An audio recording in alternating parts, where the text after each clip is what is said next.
Hello, everyone. This is Eric from Etiquette back for another live stream. Welcome to the teacher live stream every Sunday at 1 p.m. GMT. Well, I think it's right now it's 1 p.m. GMT. My name is Eric, and every Sunday at 1 p.m. I have a live stream for teachers or anybody that just wants to listen to me speak, or any English learners to come and say hello. If you're a teacher, if you're there, please put your name in the comments. Where are you from? If you've got any questions about teaching or just want to share something, please put it in the comments down there. And our first viewer, Suji, Easy Math. Hi, sir. Hi from India. It's very interesting. Every time I hear, growing up, we in South Africa and Britain, we call it maths. And then whenever I say maths in front of my American friends, they're like, no, it's math. And, now I've started to use math a lot more. End in mind. Good evening, Eric. Looking forward to watching another one of your enlightening live streams. That is such a nice compliment, end in mind. It's, I don't know if it's enlightening, but it's so nice to chat to you guys. And especially your questions and some of the other questions I get really makes me think about education. And then we've got Paul here from Hard Boiled English. If you haven't yet, check out Paul's channel. I saw one of your live streams a couple of days ago, Paul, and I shared it on Facebook. Great stuff. I really enjoyed watching it, and I'm sure that my audience or the people that watch my show will also enjoy it. Sunandad, hi. Hello. And Luza Ang, good morning, Eric. Luza Ang also asked me a very interesting question, which made me think about teaching, which I'll share a little bit later. Paul says, good morning from Vancouver, Canada. Okay, everyone, today we've got a very interesting show. We've actually got another teacher joining us very shortly. I'm just going to go through, I'm going to give it a couple of minutes. I'm just going to read everyone who's joined, and then I'll introduce our teacher for today. Denise, good morning. Greetings from Bolivia in Latino America. Oh, that's so nice. I like that, Latin America. Sandra, hi from Lebanon. Hi, Sandra. Jular, hello from Meghalaya, North Garo Hills. Jular, it's always lovely to have you here. And teacher Sylvia, hello from Spain. Hi, Sylvia. Now I'm trying to say hello in Spanish. Oh, I'm so bad. In the past, I used to have a little note with all the hellos that I could look at because, my memory is really going. I know it's a bit early, but it's already going. Mio, hello, sir. Hi, Mio. Mio and Mia, such lovely names. Hi, I'm Mia from Indonesia. Nice to meet you. Apa kabar? Hi, Mia. Good to have you. Owahida. Hi, Eric. Also, one of our long-term subscribers, Uahida, lovely to have you. Inik, good evening, Eric, from Indonesia, another Indonesian friend. And Boni-esther, good morning. Daylight savings time really threw me off. Great to see all your teachers. Yeah, I'm so happy it's not something I have to deal with. I remember being at school and they taught us about daylight savings time, not something we do in South Africa. And I just thought, oh, that's kind of strange. Just carry on, and then Paul, thank you, Eric. I appreciate. I think if there are great teachers out there, I definitely want to bring them up. Hello. Good morning, Luza. Nice. Hello. And Angela, good morning from Georgia. Hi, Angela. Letty, hello, everyone. So I can come now because of the change of time zone. I have online classes I will watch in the recordings. Great. Letty, anytime you can, we appreciate it. By the way, guys, I want to share something very quickly. This is actually the 2-year anniversary of the live stream. I went back and I checked the dates, and my very first live stream was November 3rd, 2019. And hopefully I've improved a little bit, but who knows? It's so nice to have everyone here and to chat week on and week off. And I've been doing this for almost more than 100 episodes where I've come on and been fortunate enough to be able to chat with all of you. So I really want to say thank you. Okay, guys, I'm going to give it one more minute and then I'll introduce our teacher for today. I don't want to keep her waiting for too long. Mirasol, hi, sir. Sylvia, hola. There we go, hola. Ping, great Sunday again to everyone. Hi, Ping. Mosa, good afternoon from Senegal. Wow, Senegal. So cool. Lynn, hello from Myanmar. Mar. Carmen, hello everyone. Happy to be here. Greetings from Lima, Peru. The rainy season has begun in Vancouver. It will rain until March, and that's only a slight exaggeration. Wow. Okay, so it's going to rain a lot. Hola in Spanish, the H is silent. Hola. Denise, thank you so much. I can see your language teacher. You can even teach me something new about Spanish so easily. Hola. Okay, that's way better. Thank you so much for helping me. Hi there. Hi, Svitlana from Ukraine. Hi, привет. Good day, all. Here's my dad from Southern Point and Hamid. Okay, everyone. I'm going to introduce today's teacher. She's a fantastic teacher. She teaches especially for younger students, and she's also been an administrator at school level. And she also has a YouTube channel where she helps a lot of teachers with games, ideas, activities. And I've watched some of her content. I love the way that she speaks and the way that she thinks about education. And I would love to introduce Aja from Everything Aja. Hi, Aja. Hello. I'm so excited to be here. How are you today?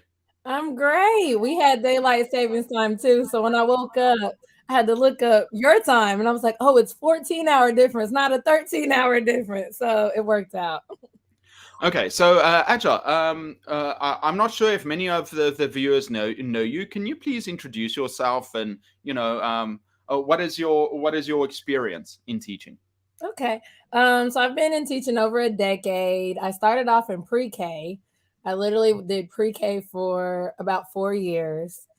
During my last year of pre-K, I was actually doing pre-K and eighth grade math at the same time. Like I would do a whole day of pre-K, and then I taught three. Here it's called EIP classes, but it's like early intervention, like students that are struggling. I did math classes, so I did that at the same time. And having that experience on my resume allowed me to get a job opportunity in the county that I really wanted.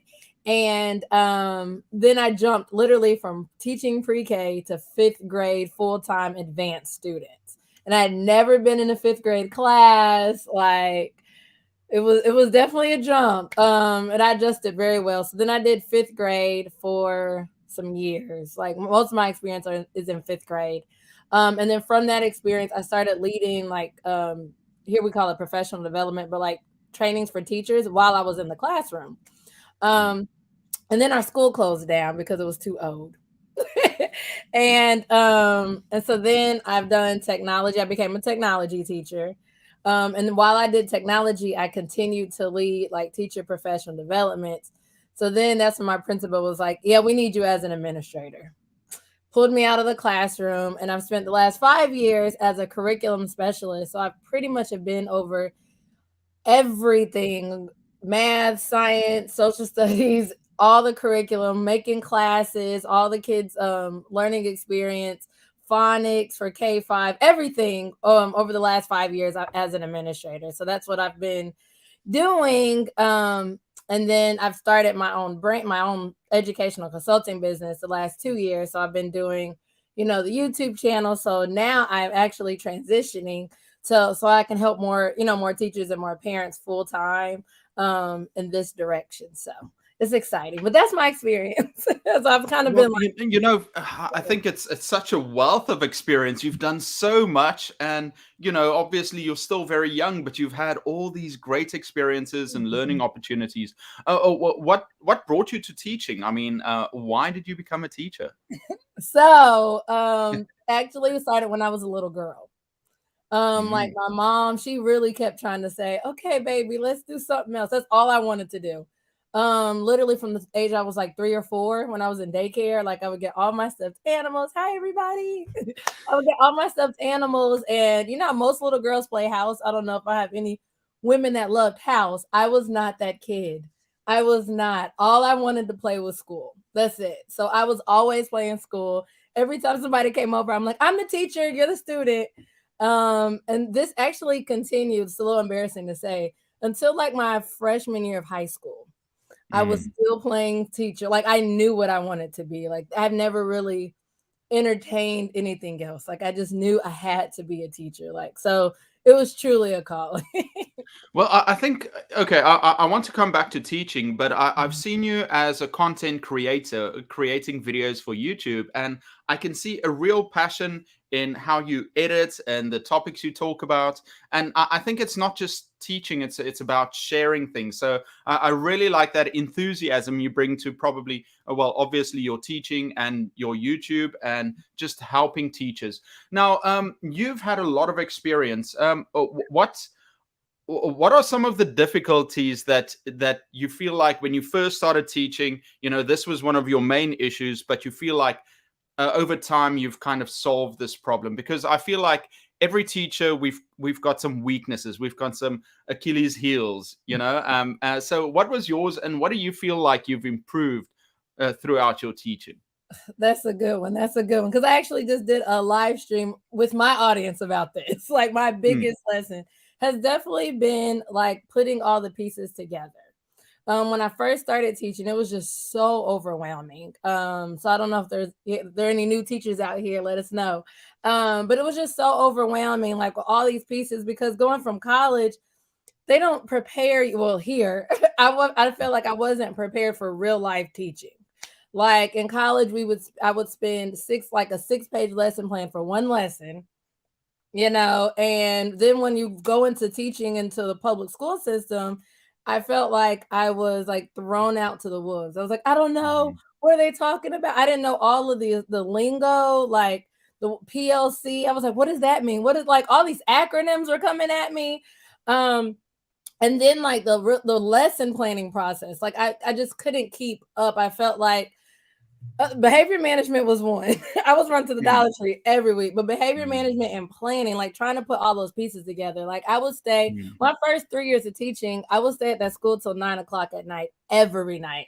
It was like a group of us new teachers just trying to plan and get stuff. By my mm, third year, I started creating like a banking system, like a banking of activities that helped dramatically. And that's when I mm, really started implementing a lot of like learning games into my classroom. And then mm, my kids were actually learning not only faster, but they were actually starting to master stuff because they liked doing it. Like I wasn't fighting against the I don't want to do this. This is boring mm, aspect. So that's literally what I teach my audience now, and I actually have a workshop on it tomorrow. But like how to simplify that overwhelm now that I've mastered it over this decade. mm, Now I want to help others like really planning should not take so much time. Like I don't know if you know, but the average teacher spends 12 hours a week just planning lessons. It's like mm, 7 hours researching and 5 hours preparing the materials. That's too mm, much. Like by my last few years, like actually in the classroom, I was out of there like 45 minutes tops each day. And then I would do like one long day where I would prepare all the materials. But I mm, think that was the biggest struggle starting off was trying to overcome the overwhelm. And now like by year 3 or 4, I was like, I have it. People need to know how to do this, mm. like they need to Like know. you found the through experience and trial and error, you found the magic sauce, and you don't know why they don't teach it before teachers go out, in teachers college, or even preparing teachers when you go to school. They should have systems in place for new teachers to make it seamless and effortless when it Mhm. comes to classroom management. And like you said, you were fortunate enough to be with other teachers to plan every night together, and then you found all these activities that just made teaching fun. The students enjoyed it, Mhm. and it just made things simpler. And now you're on a mission to share that with other people out there. Is that is that the gist of it? Yes, yes, yes, yes. And I think I actually gave you. Didn't I give? I don't know if you put the link in the description, but if not, we can drop. I put guys. By the way, I put a link to Aja's channel in the description on Facebook and YouTube. So if you go down there, you can click there. Well, actually, I've got a billion questions I want to ask you, but all the viewers already have so many good questions, and the first one is by End in Mind, and I don't know if he said it's at you both, but I genuinely interested to hear you describing a snapshot of a typical moment in your language classroom. Capture of the look, the atmosphere, the learner's mood, your attitude. So I think this is a great question. We're very self-conscious about what our classes look like. And I think it's important for us to open up as teachers and to say, listen, this is what I do in my class. Be open to taking some critique and to learn from it, and also to show what you're doing. So uh, it's not possible for us to show what our classes look like unless we record it. But let me hear about you. What does your classroom look like and feel like? What's the learner's mood? What can we expect if we were a fly on the wall in your classroom? Okay, so for reading, we don't call it like language is kind of incorporated in reading here. Um, it's very predictable. Very. I like that. Predictable. That's um, good. my kids did the same thing every single day at the same time. Mhm. So, and fortunately, my principal used to come in at the exact same time, so she used to see like my kids do the same thing every day. But we always started off with a fluency reading, and that's just simply like when you like my kids, we had 5 minutes. I started every reading lesson with a 5 minute like fluency passage, and they have buckets at their tables, and I would put the little 5 minute time. Well, I put the 1 minute timer on the board. Then they would get their passage. Everybody who had like A/B partners, so they were partnered up. They would listen to their partner, mark on the sheet of paper because I had everything laminated. At the end of that minute, track your words per minute, swap. So it took 5 minutes tops to do a word per minute where they were able to like track their data. That's how I started off every reading lesson. And then after that, I would run into close reading, which is where you read the same passage every single day of the week, but you read it for different things. And that also very predictable. My kids loved it. Very interactive. We all color coordinated everything because, as Eric told you guys, I'm like very like dramatic. I was in theater, if you can't tell, for my YouTube channel. I was in theater. Well, that's useful for teachers to actually go out and express yourself in a great way. That's useful. I think every Yeah. teacher is an actor or actress in some regard. Right. Very true. Very true. So then like the kids would get to do that. And it got to the point where my kids were doing it without me, like seamlessly, that one day I just made them like, you're the teacher today. And then they would start going through the activities. And then I broke into small groups. I would do like a small mini lesson, like a 10-minute recap of like the reading skill that we would do. And then we would do small groups, which are like centers or stations. And we would have 3 to 4 rotations every single day. So it was very predictable as far as my reading language arts time. And that's one thing, like, or I talk about simplifying, because we did the same thing every day. I didn't have to. Well, routines are very important, and I think you call it predictable. And I think last week I was actually saying the same thing, that my classes, I think, must be so boring because it's always the same. The students know exactly what will happen. I think it's in the first days of school of that book of Harry Wong's. He basically says, if the less the teacher is there or needed, the better for the students. So you create systems where the students can basically run the class on their own or with minimal effort from you. I think there's another quote about it too, about you're better teacher the less you're needed, or something like that. But yeah, definitely we need these routines to and these structures for students to feel safe, to know what's going to happen, and to progress. If you know exactly what training we're going to do today, for example, if you're practicing a sport, or what you're going to be learning, how you should be learning it, you feel at ease and you've got focus and clarity on your mission. So we've got great comments here. By the way, guys, I'm so engaged with Agile right now, so I can't go through all the comments, but we've got some good questions. And here we've got one from Boni-esther, and she says, thank you for your encouragement. What experiences have you had teaching English learners, and which are the most common home languages that you have had? So, Ajay, you do a lot of reading. Is it for native students, or have you had experiences with English language learners, second language learners, or additional language learners? Yes. So, we kind of like integrate here. So I'm not a English language teacher, but I have had a lot of English language learners. And so like the way our school systems do, they're with me the entire day. And then they have like 1 hour, hi Sean, 1 hour where they will actually go to their English language teacher, and that teacher really just breaks down vocabulary. But I'm the one that was breaking down everything else. And so what I do for those students, what's most effective is vocabulary building and images. Like I use a lot of flashcards. I used a lot of like vocabulary breakdown. And even my other kids that were struggling readers, like a lot of it is just breaking down language, like prefix and suffix and root words. And getting kids to understand how that changed the meaning of words. That was really effective for me teaching like English people, that children that had like English as a second language. But I still did the same curriculum. It's just kind of how I fed them during that small group of time that I was telling you about. I would just give them the extra supplement of showing them a picture. Let's really look at this word and break it down. Well, you're really creative in the way that you create lesson materials, and I know that you also sell some games and some lesson materials that are very useful for teachers out there. You guys can check out Aj's channels; it's on there. I assume. Now, what do you feel like is the material you are most comfortable with using, or what material or what game is your go-to game or your go-to material? Or what do you feel is the has been your number one player when you're teaching these kids? Okay, so like my top game is definitely Four Corners. And it Uh, sounds probably like, okay, I've done Four Corners a million times.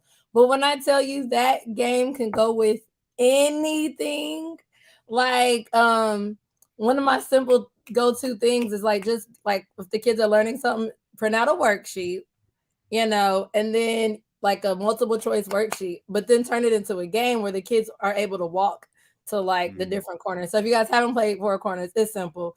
You just label the corners A, B, C, and D, and then you say the question like on the worksheet, and then you're like, if you think the answer is A, you go A, B, B. Like you can display it on like we have Promethean boards, and then it always gets kids excited. mm, Always, they get to move around, so it's very engaging, and you as a teacher visually get to see which kids get it and which kids don't get it. Like it's mm. a very easy assessment. So that's kind of like my go-to, Eric, because it like hits Well, everything all the I- I've looked at Four Corners, and there are it's a basic. It has a simple premise. It's very simple. time. You've got four answers, and the students have to move to one of these corners. But there are actually so many different ways that you can incorporate it in your lessons. Mhm. I was looking at some ways. For example, if the students can be blindfolded, and this is just an energizer. It's not really learning, but you blindfold a student, you give each corner a word or a phrase, and then the other students have to hide in one of the corners. And if that student who's blindfolded shouts the corner, they're out if they're standing in that corner. So that's like just a fun energizer. Or you take a deck of cards, and let's say each suit, there are four suits, so each Mhm. suit is a different corner: a diamond, a heart, a club. Mhm.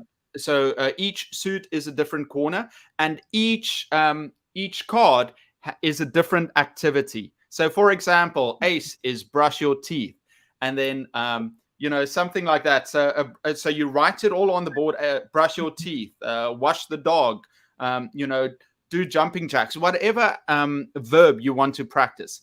You give it to them, and then when the students take a random card, they have to go into one of the corners and they have to do the action. And then you ask them, oh, what action are you doing? Oh, I'm brushing my teeth. Where is it? And the diamond might be the backyard. I'm brushing my teeth in the backyard. Yeah. Really? Why? And then you can also ask them, oh, what is your partner doing? Oh, he's washing the dog in the kitchen. Why in the kitchen? That's so bad. But yeah, there are so many interesting ways just to incorporate a simple game like that. I think you can use it as stations, have different activities to use. But yeah, no, it's just a small activity like that that you're able to change, it gets me excited, as you can see, just talking about it. Okay, so what are you busy with these days? Because you've done so many things in the past with schools. What is your main focus now? Really reaching as many teachers and parents. I do teachers and parents because there's a lot of parents that do homeschooling. Like I've had clients that are working moms that are like, I need to help my child, especially after this pandemic. But like even my biggest goal, I mean, like overall picture, is to close the gap in learning as much as I can. I know I'm one person, but as a community, like all of us come together, I really feel like we can close the gap in education. I've seen too many kids struggle for no reason because they didn't have like they didn't have the teacher to help. Like even teaching fifth grade, my second year teaching fifth grade, half my class read on the kindergarten reading level. Half of them. Wow. The other ones were like third grade, first grade, and then I only had a handful that were actually on grade level. And that was the year I got 100% to pass our state standardized test. I was so excited. Excellent. Thanks. But like just that extra time. So like now, like I'm on a mission to really close that gap. So what I've been working on is I'm preparing for the workshop. I'm going to officially launch my first program. Whoop, whoop. Nice. I'm excited about that. But yeah, so like I've been doing like the digital games, like do a lot of learning games. Like even like we were talking about Four Corners, I have that as a learning game, like with sight words, where kids go to the correct sight words of the learning game. So like I also prepare people with the tools to do all these fun activities because what I have found, like people want to close the gap, but they're like, oh, that's just too much. Like, where do you get all these resources from? Or, so that's what I've been preparing, like, working on the last 2 years is creating things. And now I'm ready to create a program where I can literally show teachers and show parents exactly what I'm talking about when I say you can make teaching simple, but still fun and engaging without the hours, like the overwhelm that I felt at the beginning of teaching. I don't feel like teachers should be able to feel. And that is why most teachers end up quitting the first year. A lot of teachers out of education. So many. I looked up the stats a while ago. Yeah, and in the first 3 years, I think it's 40% of teachers quit. A word that just came into my mind while you were talking is adjustment. When we're talking about, as teachers, we need help. Sometimes it's just a small adjustment in the way that you think, the way that you deliver, or like you said, maybe some material that can really just help you understand how to reach your students. We often feel like, oh, maybe we've got a major problem in our classes with our inability to reach our students, but it might just be a small mindset shift that can really help teachers. Or, for me, sometimes when I'm learning Korean, for ages, I struggled to pronounce or to understand a word or to remember it. And then often somebody uses it in the right way for me and it just clicks. And, just like that, I feel like with teaching, we can do something similar. And one of my favorite people, Kev, he has the best comments. I'm going to make a video just on ideas from teachers. He always has great activities and great questions and comments. So he says, what's Eric's weakness? And Kev, the answer is, I've got way too many to count. But what are some common, so you want to reach teachers. So what are some common weaknesses? What are some common issues that you found with some of the teachers? You said many of them quit. So why do you think many of them quit? What are some of those weaknesses or issues that you think teachers might have? Hands down, lack of accountability and support. I think that's number one. And I have seen it now on both sides. Like I've seen it as a teacher and I've seen it as an administrator. And when I became that person that was supposed to help the teachers, it's like, oh, it's one of me, but it's 65 teachers. But then you're caught up doing discipline all day. So it's like, I hate it because we've had a few teachers quit, part of that 40%. Mm. And they always just say they need more support. We need more support. Need more support. Mm. Um, and in addition, that's why I've starting to work with schools now, doing like professional development, because a lot of schools don't have the capacity to support all the teachers, especially new teachers. Um, it's like I said, it's just so much coming out. It's so much that comes to them like all at once that first 1 to 3 years that they're like, oh, like I saw there was a comment saying that teachers should get paid like lawyers. um, Oh yeah. like it's like you're doing all of this and there is no support and then you're not Mm. getting compensated for your actions. So hands down, that's like number one that I've seen Mm. is the lack of support. And being on the administrative side, I can honestly say it's because it's like a domino effect. Like Mm. like when you have all these demands, um, Mm. but then you don't have that many people in place. Like it Yeah. was my job to support all these teachers, the 65 teachers. We had 850 kids at the school, but yet half my day was paperwork and discipline. And then when you're not doing that, then go help the teachers. So Mm. realistically, a teacher would only get so little time of me helping them do these things. So yes, hands down, lack of Support. Well, it's difficult, you know. I actually this week I want to put out a poll. What do you need as a teacher to be a better teacher? You know, do you need more time for planning? Do you need more support? Do you need more access to resources? Do you need less students in the class? What do you need? And you know, so I'm going to put that poll out this weekend, this week, because I'm very curious what teachers think about this. I don't feel like I'm qualified to talk about it. I've got some ideas, but I'm not sure if they're correct or not. But one of the activities I like to do with my students is to do something like I tell them, if you were the principal of the school, or if you could run the school for a day, what would you change? If you were the president of the country, how, what changes would you make? Now, so the teachers need more support. If you could grant them support, in what ways do you think, and this is a tough question, in what ways would you be able to support the teachers to make to make teaching easy and to make learning optimal?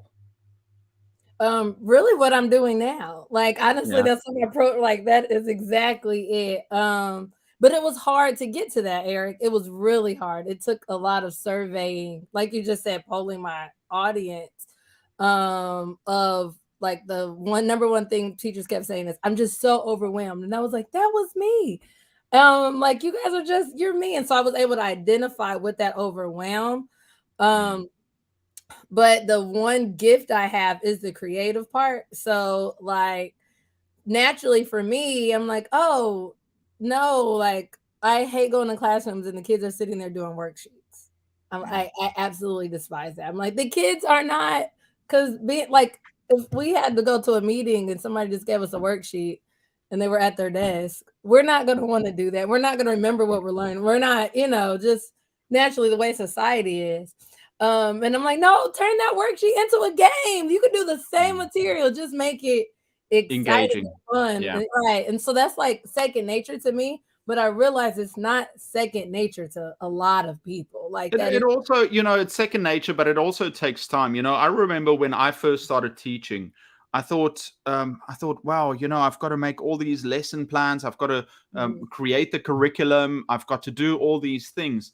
I wish, the material was way. Sometimes you don't even have the right books to teach the students with. So I was like, oh man, I wish I had a curriculum. I wish I knew what activities to use, what vocabulary, what grammar to focus on, all these things. And I thought, oh, I wish I just had a curriculum made for me. So I think, and then, but if you have that sorted, if you've got all that, if you know what games to use Mhm. with what material and how to engage the students, how to start your class, and how to test them afterwards to see if they understand, to review. Once you've got that, then that gives you some a base to start from, a foundation, and then from there you can incorporate more things to improve it even more. So for me, when I was starting teaching, I wish I had that. But we've got a question here that I want to go to first. Wait, let me ask the easy one first. Boni-esther asks, where are you from? I am from Atlanta, Georgia, in the U.S. So definitely in America. So I'm from Atlanta, Georgia. The Braves Boni-esther, just won the world championship, so that's yeah, why. congratulations on that. I heard it's crazy. By the way, Boni-esther always says where she's from. She's from Massachusetts. So Okay. that's where she's from. Okay, excellent. Yeah, congratulations. How was that? The Braves winning. Big They news. shut down everything. Schools were closed all over the state. I was like, why? Y'all don't want to close schools because of a pandemic, but y'all are You going know, to close schools when the a Braves win. snow day, it could be a plague, but the Braves won. I mean, The Braves won, school was shut down. They shut down all the streets in Atlanta. It was an all-day parade. uh, I did not go because I yeah, was like traffic. uh, But I was watching on TV. But my best friend tried to go. She yeah. spent 2 hours looking for a Uh, parking spot. I She said I wouldn't could do never that. find a parking spot. I heard on the news it was over 100,000 people just in one part of the parade, For the and they parade. pretty Yeah. much did it all Metro Atlanta. Like the That's crazy. team, they took the trophy to every county. I So remember. crazy. I remember when South Africa won the World Cup. I think, yeah, people were just in the streets everywhere, and it's fun, but yeah, lots of traffic. I think we also like to barbecue when something like that happens. And then I want to move on to this question by Hitit. Hitit, I hope. How often should teachers test the kindergarten kids' improvement? So, one of my weaknesses is probably teaching younger learners. So if you test how often do you test kindergarteners? So it depends on what you're testing them for. So I will say for reading, I would say a judge like running records, like their reading level, at least once a month. Mm, You're wanting to track their progress. And I actually have a whole playlist on reading with that age group on my mm, YouTube channel. So definitely like officially like just kind of get their reading level at least once a month. But you can at least track their like words per minute and stuff once a week. mm, 'Cause at that age they're like sponges. So uh, they're learning very quickly. And if you're not doing like just like a weekly check-in, what you'll notice is if you mm, wait and just do once a month, they're gonna kind of mm, be behind where you could have noticed, like, oh wait, yeah, okay, Eric, you caught up. So and in math for kindergarten, I would only say test at the end of each unit because mm, naturally you're gonna be giving like formative assessments or some kind of mm, assessing aspect within your lesson. So you don't really need right. to test them. But when it comes to reading, that is a little different. Yeah, you want to make sure that the kids are on, because if they get left behind, it's such a chore to go back and to figure out to get them back on track, with all the other kids. And I think as teachers, we should constantly be monitoring our students, but perhaps like you said, once a week or at the end of units, make sure review, go through it with the kids. Testing is there for a reason, but we can do it both ways. Now, when it comes to you focus on teaching reading, and you recently told me about that you taught your daughter how to read. How did can you share some of the tips? How did you do that, and how did that go? Actually went really well. So my daughter was out of school because a child ended up testing positive. So they Mm, shut down her class for 2 weeks. So I had her 2 weeks in the house, just me and her. And I was like, okay, you're gonna learn something. Because even right now, she does not know all her letters. I can truthfully say she doesn't know all her letters, but she does know majority of her letters. That's enough to get started with reading. And so literally I just started like every day just going over letter recognition and letter sound. So I would show her a card and we would just do like A at apple, A at apple, A at apple. And so we did that before the 2 weeks even started. So that's like the mm, backstory. So then when the 2 weeks started, I was like, I just want to see, mm. I kind of had like a little because I said I wanted to teach Let's push her a little bit more. Uh, yeah, okay. uh. And I am Orton Gillingham trained, so that's like a phonics program. Oh, it is amazing. What Absolutely. is it called again? Orton Gillingham. It is a totally different approach to phonics, but it really combines like kinesthetic learners like with their hands. But the thing that it sets it aside is it's a different curriculum because they combine it with writing. So it's like a writing base. So like most curriculums always start off with what's easier to say, but Orton Gillingham starts off with what's easier to write. That makes sense. So it is a different kind of scope and sequence to it. But so I started doing letters that I knew she knew. So it was like, CAT, because I knew she knew those. Build that confidence, yeah? Yes. Once she sounded out cat, because she does predictable text. I've taught her that, like how to look at pictures, but we didn't have pictures. All we had was letters. And she got it. Then I just changed the C to a D. Then I changed it to an S. Then I changed it to an F. And like she started getting the hook, like, it started clicking. And then once it clicked, I felt like I'm so proud. But like I just kind of did it, and it did not take that long each day because you don't want them to get frustrated, especially when you're dealing with like cards. But I was doing like 10 to 15 minutes every day, and we just kept doing it. And I would say by the end of the first week is when she was able to get the AT family, and then I switched to another one, and so that's kind of how it happened. Well, there are a few things that go into this, I think, well, you didn't overwhelm her. You prepared her well. By the way, do you have a link to your website that we can share in the comments? Because we've got Julia asking here, is it possible to have a website link? So if you can put it in the comments, that'll be great. And then, one of the questions I have, well, I've got many questions, but one of the questions I have is, how did you get your daughter motivated? Because this has to do with other students too. Because somebody asked here is, how do you motivate your students? Where is that question? Here we go. It was Ulfa.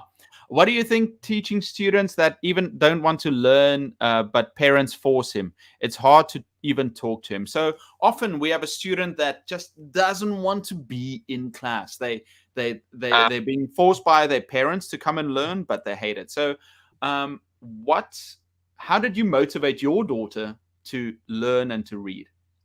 That's very common. I just want to say that is completely common with kids not being motivated. So just want to start off saying that. For her, I really very energized. Naturally, energy is contagious. And I think kids like respond to how we like kind of present the task. So like I kind of present everything very dramatic with my daughter. She's actually dramatic, but I'm like, do you think you can learn, some sound out some more words today? I like how expressive you are. So then like she thinks, she's like, yeah. And I'm like, don't you want to do it for mommy? Yeah. All right. And so like, that's really what kind of motivates her. But I did that in the classroom too, like with fifth graders, like very dramatic. And then we do games. Like I said, I am the game. Learning games are my thing. I'll say with her, we did a lot of learning games with letter recognition and sounds, like the same games that I kind of show on my YouTube channel. I also do with her. So that's kind of how she's learned her sounds. But getting her motivated really is just how I present it, I guess. Like I present it like we're on Disney Channel. So if you have kids that are really struggling with motivation and nothing works, like even in the classroom, I used to do things like prizes. Like before state standardized tests, I did a whole month tournament series with my kids. That really motivated them. And I had like a whole bulletin board in the hallway. We did games every single day. Like I had teams, like it was like a full-blown tournament. So that's what motivated them. But definitely games and how you present something. I think that's really the key. If you present it like it is the biggest thing in the world, you are so excited, for them, then they'll be excited to go ahead and do that. Because most kids just want to please you. So like that's where that relationship comes, where you don't have to have so many rewards attached to everything. You know what I mean?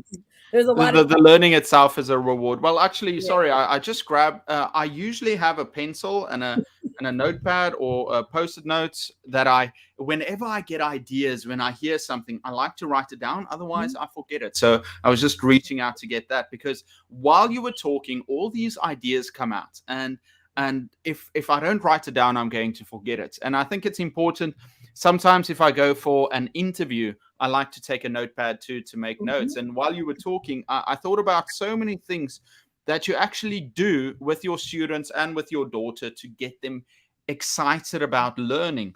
Well, the first thing is, you said that you're very expressive and you bring energy to it. You know, if you are excited about something, you want to make them excited about it, and you present the learning. Well, you set it up first by saying, "Oh, we're going to do something fun. We're going to learn exactly what they're going to learn." So you create the focus of what they're going to go for.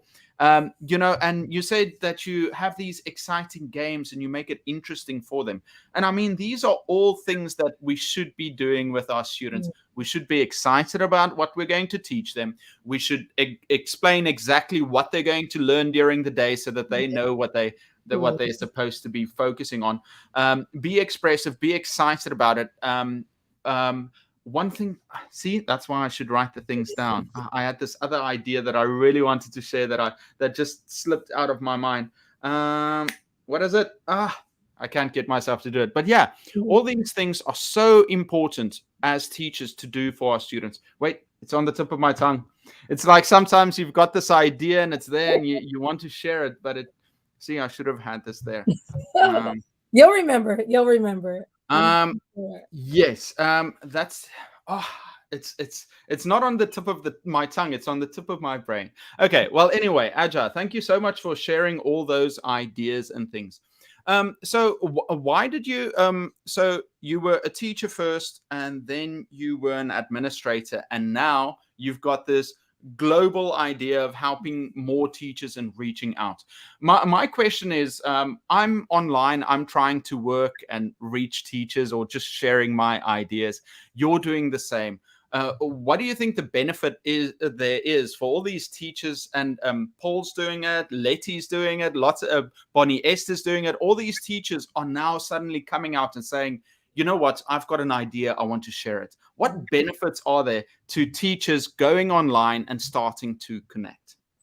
I think it's forming a community. Like we were talking earlier, like we're just one person, but when you have a community, like a village of people going out there, like even online, like look how many people, if we all band together, we could actually reach. And kind of almost look like we're superheroes, save the teaching profession from people like, not staying in the profession. But really, I think the benefit is not being alone and forming that village. Because everybody has something different. Like I say, like my I guess you could say expertise is really understanding curriculum, kindergarten through fifth grade, and making it engaging. Like that's kind of my thing. And also reading. I'm very knowledgeable in reading. Math too, but math is like my easier subject because reading wasn't. It was Yeah. why I learned, like I was like, oh, kids can't be me. Like I didn't learn how I had a like a reading deficiency. Like Oh, because I didn't yeah. learn from sight words. Like I was the guinea pig when sight words came out. So Yeah. I never like learned phonics. And so when I started teaching it, I like was working overtime after school, making sure that I knew it in order to teach it. Like that confidence was there. But because of that, then my principal was like, "Oh, you're really good in reading." Be like, and I'm like, "Really? Am I?" Like I was so insecure about it. But I'm glad she saw something in me that I didn't see, because this is kind of what really pushed me. I It's would say, almost like your weakness became a strength, you know, where you yeah, started working on something, and because you were in the trenches working at it, you've improved, and now you're helping others. And I truly think that is a way to think about things. You know, turn your weakness into a strength. it's true. And we've had so many great questions coming through that I want to look at. Okay, so somebody asked. Maria asked, "Hi, Maria. Nice to see you. I always love seeing Maria. she asked, I have a simple question. How do you deal with discipline in the US? Do you force your students to sit and listen to the teacher? Or is it more like a conversation or like a, getting them to do what you want? How do you control students? How does discipline in the US work? That is such a good question, Maria. And I was gonna, like, when he was asking about people's strength, one of my weaknesses was classroom management. And my friends, that was their strength because they did that was students with disabilities, so that became their strength. But like I've been in Title I schools for my entire career. So Title I in the U.S. are pretty much areas of poverty, so to Mm, speak. Well, sort of, it is. And there's different like levels. So you have like 100% Title I. My school that I just left was 80% Title I, but the school before that was 100% Title I. So that just kind of lets you know the type of students that I was dealing with. So mm, discipline in the U.S. there's definitely like a system we have to follow, and it's pretty much grace, a lot of grace, almost too much grace because it seems like kids can get away with everything. wow. Anytime kids do like on a systematic like Well, how do they punish? How does punishment work? What are some of the systems Mhm. they have to keep control then? If that there's too much grace and you know, there's a lot of grace. So like on a like if you're not doing anything like bringing a weapon to school or fighting, like hmm, those are pretty much like the go-to things that you can get a kid like expelled suspended for, or for, yeah. expelled for. But other Mm, than that, that's why it's so important for you to have classroom management because now that I'm like when I as a teacher there, I was like, why do they just keep sending the kids back? Like, mm. punish him. But when I became an administrator, there's really not much you can do. There's almost nothing you can do. That you've got to push them through. I think it's the Yep. same in South Africa too. You can fail them maybe once, but they've got to go Mhm. through. They You have to know. go through. And so Uh, with discipline, you can call the parent, have a talk with them, and you kind of have to be creative. So it's really like more or less on the teacher and on the administrators of that school. mm, Because on like a systematic level, it like you have a code of ethics of what you like certain consequences that go with things that are extreme. But like those kids that are just defiant, those kids that are disrespectful, those kids that don't want to listen, don't want to be there, you have to like make that bond and get them motivated to learn. So there's not like a mm, systematic way. So that's why I said when I started off, classroom discipline was my weakness. And I learned the really important part was building bonds with the kids. So like mm, my second year teaching, I went overtime. I did a lot of like lunch and learns, like with my most difficult students. And then that's when I started learning like things that they liked. So then I could use those things as rewards in my classroom. So that like I didn't really send kids to the administrators because I learned kind of mm, them. And so like that's yeah. really what you have to do. That's what I always suggest is get to Mm. know them, find out what they like, and then kind of use that to your benefit. Yeah, I can definitely see it shining through the way that you get to know your students, but also it comes from a place where you're comfortable in your own skin, and you've got something you want to do with your classes. You know what you want to teach them, and now you create a relationship with the students, and then get them to buy into what you're trying to teach them. Yeah. That's excellent. Now we've got it. Well, first of all, thank you, English Danny. By the way, guys, check out English Danny's channel too. He says, let's all subscribe to Adja's channel. Well, yeah, everyone, check out Adja's channel and subscribe to it. Danny, thank you so much for bringing that up. Now we've got another question here. It's actually, I think somebody else had another question about how do you get to motivate your students? What are some of the best activities to improve fluency? Now, I know that you focus on reading, but do you have any ideas? ANZ says, my student is Chinese. When I teach her English, she's okay, but uh, if I practice repetition and drilling, but the next couple of days, she's lost it. So, what are some of the activities to improve fluency besides repetition and drillings? If you have to imagine, what do you think are what is some advice we can give ANZ? Yeah. So with most students like that, it's not on the teacher, it's more on the kid and their lack of confidence. Mm, Especially learning English as a second language. Like from all the kids that I have seen, is the lack of confidence because they're struggling with it and they're kind of like learning something that they feel like they don't know. So the best advice I can give you is to literally do like positive encouragement and mm, just love on that kid. Anything that the kid does right, overpraise them for. Like I just at the beginning, just overpraise them. Oh, I just mm, love the way you at least said the title. That was mm, so amazing. Today, I'm only mm, gonna let you do the title. That's it. And then the next day, maybe the title in the first sentence. Like break it up into mm, small, actionable steps, and that will build up the confidence with a student, especially when they don't feel confident either with the language or just reading in general.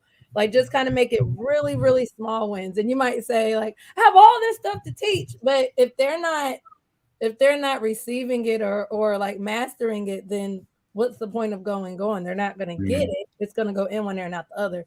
Versus if Yeah. you just kind of slowed up, give small actionable wins, and then just kind of overpraise them for the wins that they make.